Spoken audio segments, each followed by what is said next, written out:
ইনস্টাগ্রামের মাধ্যমে আমরা অনেকে কাজ করে থাকি এবং ইনস্টাগ্রাম থেকে ইনকামও করে থাকি।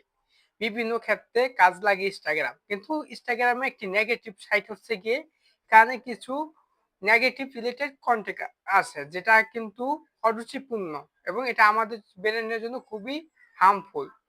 এখন আমরা না চাইতে অনেক সময় সেসব কনটেন্ট গুলো ইনস্টাগ্রাম আমাদের কাছে শো করাচ্ছে। যার কারণে আমাদের কাজের মধ্যে অনেকটা ইতস্তত বোধ হচ্ছে এবং ব্যাঘাত করছে। এক্ষেত্রে করণীয়টা কি?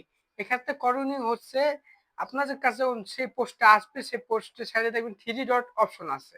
3 ডট অপশনে ক্লিক করবেন, নট ইন্টারেস্ট দিয়ে দিবেন। এরকম কয়েকটা পোস্টে দিলে দেখা গেছে যে আপনার সেরকম পোস্ট আর আসতেছে না। এবং সেই সাথে আপনি সার্চ বাটনে গিয়ে ডিজিটাল মার্কেটিং, গ্রাফিক ডিজাইন বা আপনার সোলার সিস্টেম বা টেকনিক্যাল বিষয় যেকোনো বিষয় আপনার কাজ রিলেটেড যে বিষয়গুলো ভালো লাগে সেই বিষয়গুলো সার্চ করবেন। তাহলে দেখবেন ইনস্টাগ্রাম আপনাকে সেই আর দিচ্ছে না।